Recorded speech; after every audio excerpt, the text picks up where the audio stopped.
Hi, let's visit a few more of Oregon's ghost towns that my late wife and I recorded back in 1988 and 1989.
Thing looks something like a motorcycle.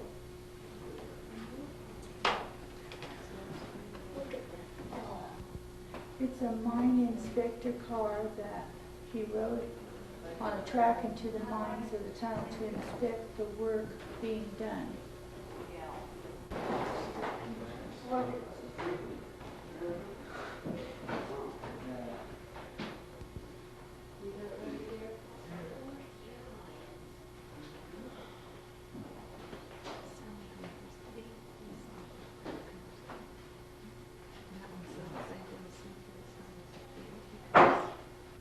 The sign says, "This was the way we washed our clothes." Right here in the Silver City Museum they have a picture of what Delamar looked like several years ago.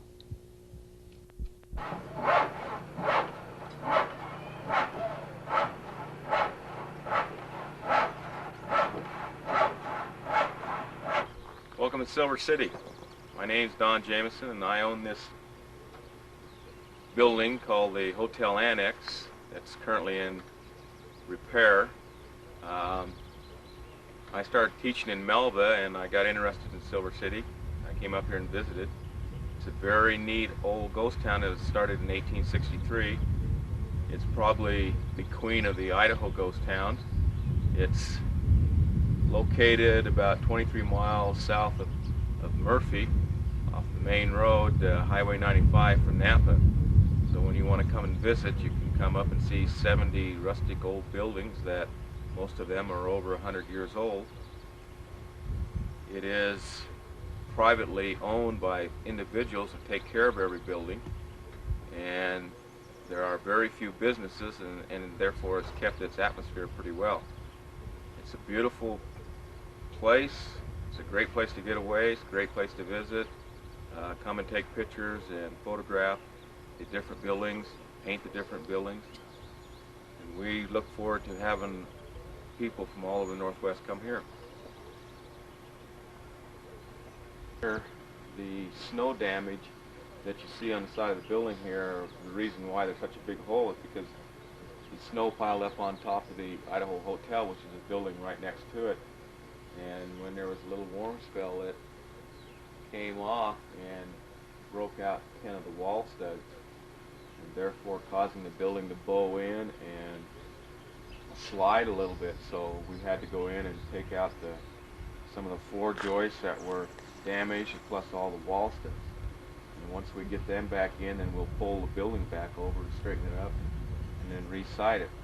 I guess when you're 97 years old, the building can take a little damage, and it's held up pretty well through the years, but that big block of ice came off, just did it in.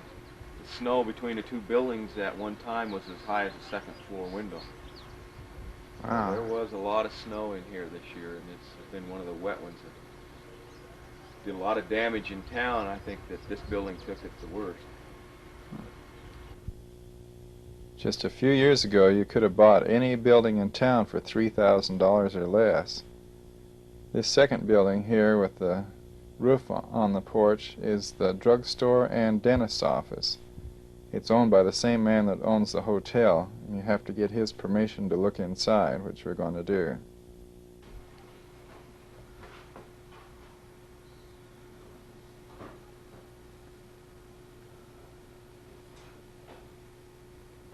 This is inside the drugstore.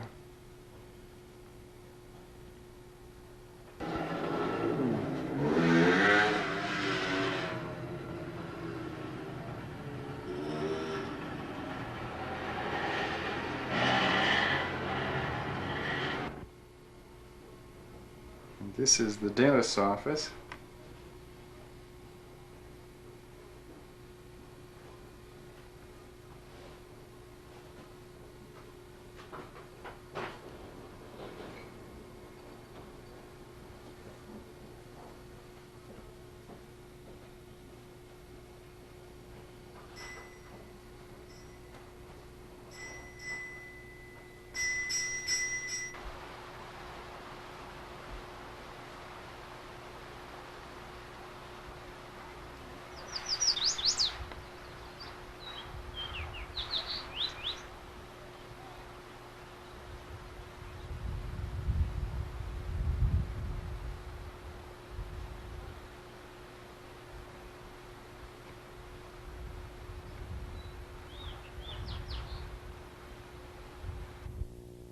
After the gold ran out, everyone moved away from Silver City, and it sat empty for 20 or 30 years.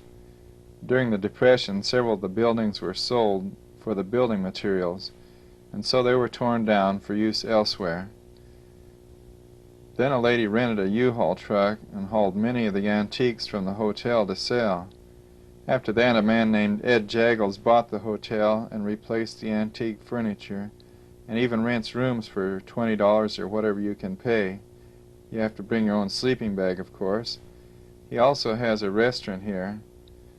Because of the severe winters, most everybody goes back to Boise or wherever they live in the coldest part of the year.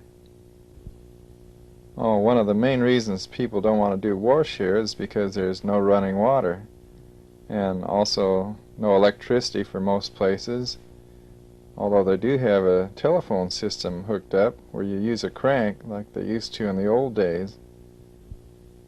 We're going to take a look inside the hotel here, and you can see the old phone.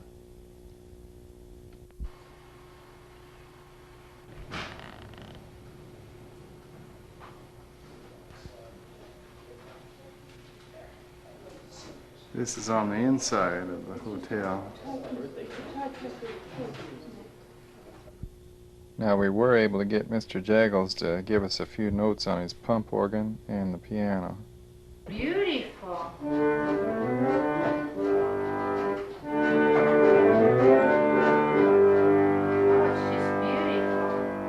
Yeah, that's good music.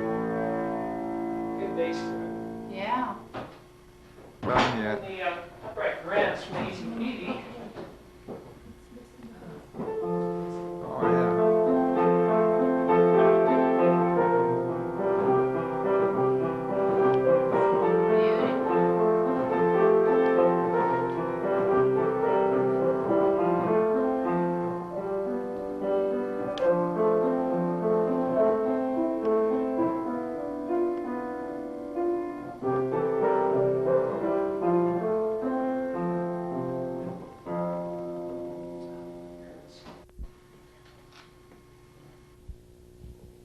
This is the parlor, or the women's waiting room, and they used to stay here and wait for the stage to come.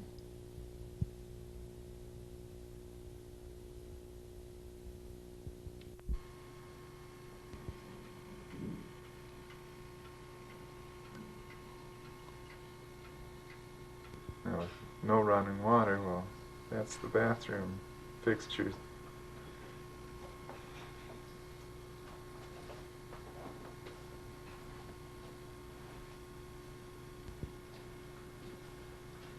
This hotel is kind of settled a little bit. You can see the roof kind of goes two different directions here. This is some of the antique furniture that's in the rooms. Since there's no electricity, well, they have to use these old oil lanterns. There's even one of those old crank telephones right in the room here. Talk about modern conveniences.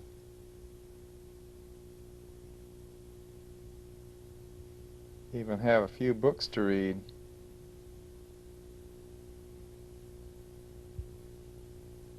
And nice potbelly stove.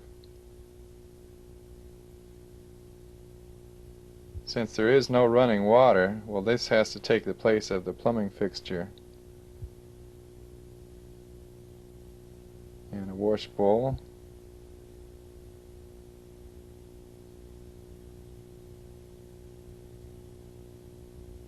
Now these are the bathtubs. Just choose your size if you don't mind carrying a little bit of water.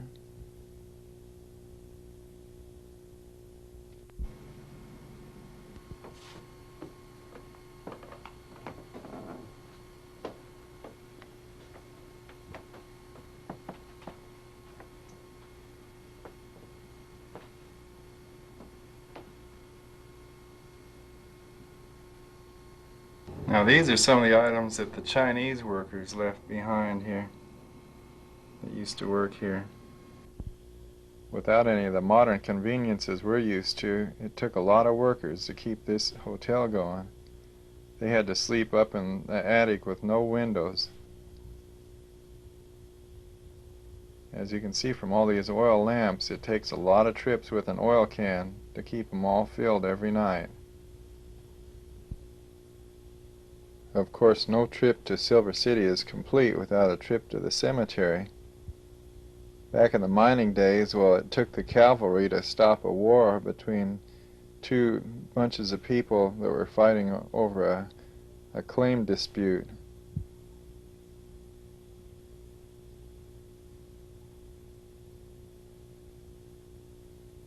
And so we're saying goodbye to Silver City, Idaho.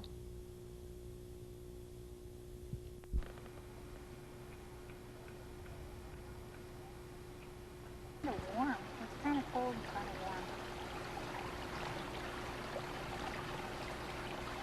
warm. It feels good. Now, going east from Silver City, you find these 3-inch long crickets called Mormon Crickets. And this is the view down toward Murphy, Idaho.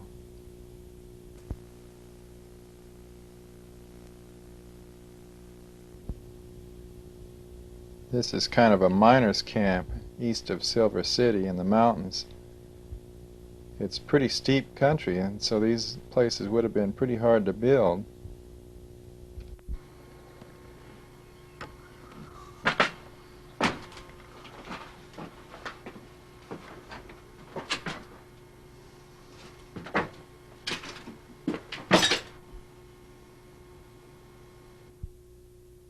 Talk about modern conveniences. This place even has a water tank up here with a valve on it. Looks like they might have had running water.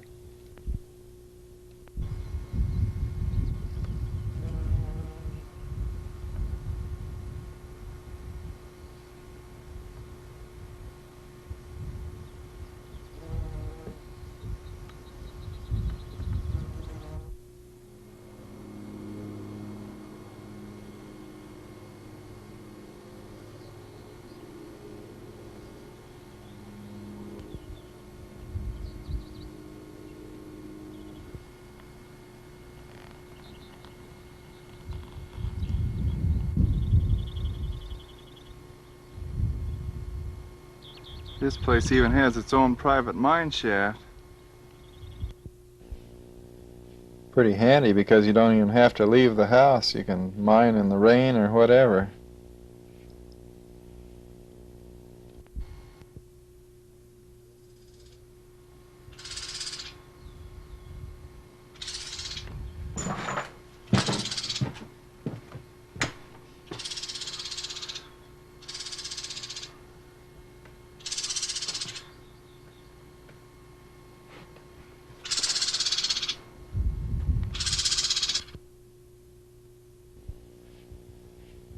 I don't know what the altitude is here, but it must really be high because there's snow on the ridge right next to these houses.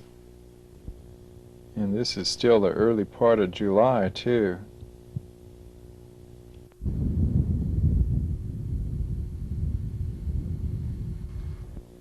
I believe there's about 90 miles of these mining shafts in this particular region. There's cold air coming out of some of them. It shows they're pretty deep. Now next we're leaving the mountain and going back to Jordan Valley, Oregon again, and then 30 miles north to a sandstone valley here called Leslie Gulch.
Now when you leave Leslie Gulch, you go another 10 miles north and you come to Socorro Park.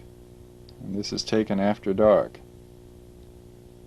Then another 50 miles further north and you come to Farewell Bend. The pioneers followed the Snake River north to this point, and they had to head overland toward the Dalles.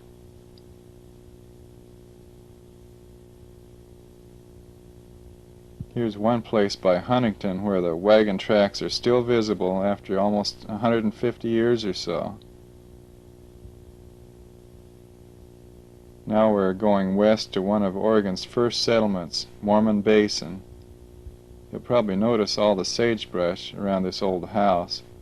That's the way almost all of eastern Oregon's low country looks like. But pretty soon when you cross over another mountain and drop into Mormon Basin, it's just all green and lush with flowers and deer abundant. We were thinking there must be an underground spring here or something that causes everything to grow like this.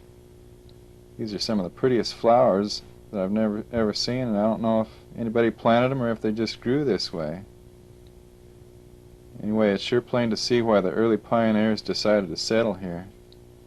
It's so peaceful that even we decided to just stop and rest for a while and have a picnic by these old mining shacks here.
rhubarb. Yeah, beautiful rhubarb. It's amazing how that garden could survive with no watering and no care. This building here still has the furniture in it.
This is about all that's left of Rye Valley. It used to be a ghost town, but they had a fire here and burned most of it down.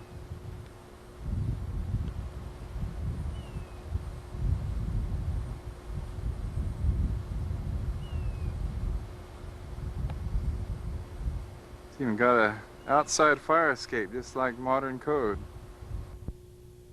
Most of these old houses had a potato cellar because they didn't have refrigerators. Now this is about the last ghost town on the trip. Next we're going by a stream and then home.